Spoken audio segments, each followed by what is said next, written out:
안녕하세요. 의사의 참견 이상욱, 김옥걸. 이인승입니다. 반갑습니다. 오늘은 마코 로봇 수술에 대해서 알아보겠습니다. 이인승 과장님, 마코 로봇 수술은 무엇인가요? 인공관절 수술은 기존에는 여러 가지 기구와 틀을 사용해서 온전히 사람의 손에 의해서 또는 의사의 감이나 눈을 활용해서 수술을 시행했었는데요. 그에 반해 마코 로봇 수술은 3D CT, 3차원의 3D CT를 활용해서 골을 절삭하는 정도와 각도, 다리의 축 등을 미리 수술 전에 계획을 세우게 됩니다. 그리고 또한 뼈를 절삭하는 것도 사람의 팔이 아닌 로봇의 팔을 이용해서 뼈를 절삭하기 때문에 정확한 수술이 가능하다고 볼 수 있겠습니다. 마코 로봇 수술은 미국에서는 2016년 가을경에 환자를 대상으로 최초 적용이 됐고요. 국내에서는 약 3년 전부터 수술을 시행하게 된 최신 수술법이라고 할 수 있겠습니다. 그럼 김옥걸 과장님, 로봇 수술은 로봇 혼자서 하는 수술인가요?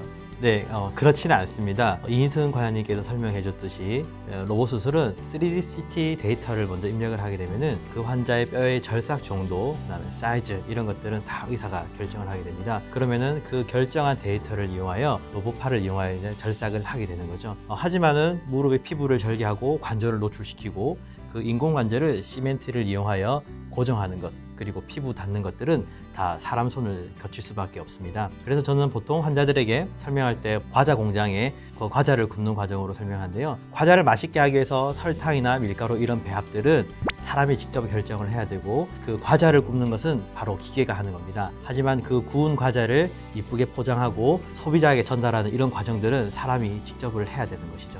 그래서 로봇을 이용하여 처음부터 끝까지 되는 것은 아닙니다.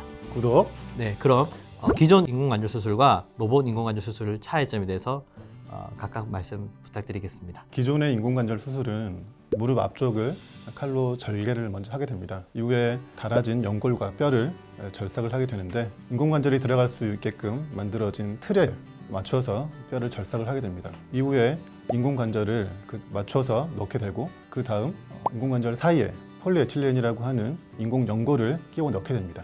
이런 과정 중에서 뼈를 절삭하는 그런 모든 과정들이 의사들이 직접 손으로 시행하게 되는 것이죠. 일반적인 수술의 과정을 시술자와 로봇이 상호작용을 하면서 시행해 나가는 것이 바로 로봇 수술인데요. 특히 이 마코 로봇 수술이 기존의 로봇 수술과 차별화된 점은 3D CT를 기반으로 하여서 더 향상된 내비게이션 시스템을 이용해서 골 절제 및 연부 조직 균형 과정에서 정확한 수술 계획을 세울 수 있다는 점입니다. 또한 시술자와 로봇이 서로 상호작용을 하여 실제 골 절제 과정의 오차를 최소화하여 정확히 절제할 수 있도록 로봇이 시술자를 도와주는 점인데, 이런 정확성과 상호작용이 이끌어낸 피부 절개 또는 연부 조직의 손상이 최소화하는 수술 후의 빠른 회복 및 빠른 재활 치료로 자연스럽게 이어질 수 있습니다. 좋아요. 그러면 로봇 수술의 단점은 어떻게 되는지 이인승 과장님께서 말씀해 주시겠습니다. 아무래도 수술 중에 환자의 인대나 근육 상태를 반영해서 인공관절을 삽입해야 되고, 인공관절이 삽입되는 각도를 체크해야 하는 과정이 필요하기 때문에 기존에 했던 수술 방법보다 조금 더 시간이 지연된다고 할 수 있겠습니다. 보통 술자에 따라 다르겠지만 20분에서 30분 정도 또 지연된다고 보고되고 있고요. 하지만 이러한 과정이 정확한 수술을 위한 꼭 필요한 과정이기 때문에 반드시 필요한 시간이라고 볼 수도 있겠습니다. 또 하나의 단점은 기존의 인공관절 수술보다 비용 면에서 조금 더 비싸다는 건데요. 아무래도 로봇 수술을 하게 될 때 사용되는 일회용 소모품에 대한 비용이 좀 더 발생하는 것으로 되어 있습니다. 하지만 마코 로봇 수술의 하나의 장점이 합병증을 줄일 수 있다는 건데, 합병증을 줄임으로써 재활 기간이 단축되고 또 병원 치료를 줄일 수가 있기 때문에 장기적으로 봤을 때는 오히려 비용 면에서 더 도움이 될 수 있다고 볼 수 있겠습니다. 그러면은 김옥걸 과장님, 로봇 인공관절 수술을 진행 시에 어떤 병원을 선택해야 할까요?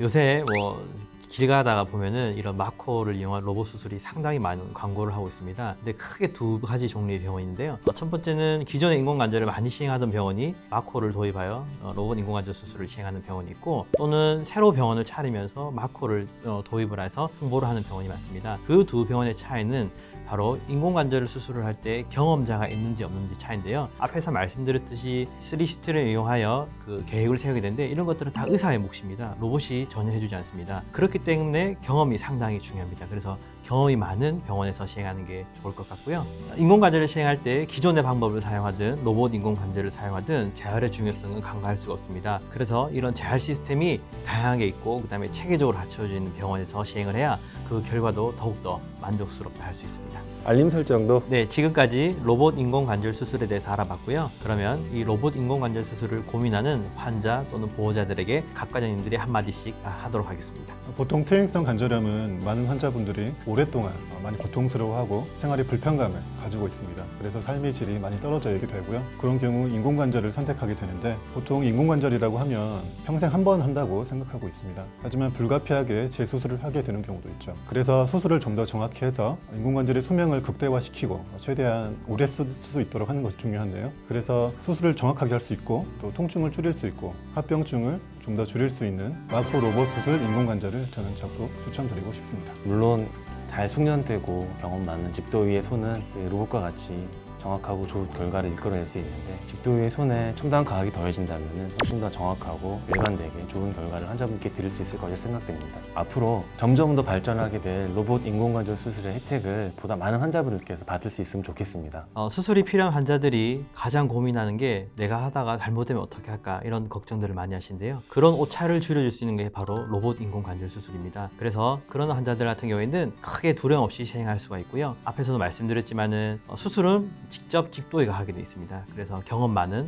그리고 풍부한 그런 재활 프로그램을 가진 병원에서 선택하셔서 시행한다면 아주 만족스러운 결과를 예상할 수 있을 겁니다. 오늘은 마코 로봇 수술에 대해서 알아봤는데요. 모쪼록 많은 도움이 되셨길 바라겠습니다. 다음 시간에는 더 다양하고 좋은 주제로 찾아뵙도록 하겠습니다. 궁금하신 점은 댓글 달아주시면 저희가 좋은 답변으로 보답해드리도록 하겠습니다. 지금까지 의사의 참견의 이상욱, 김옥걸 이인승이었습니다.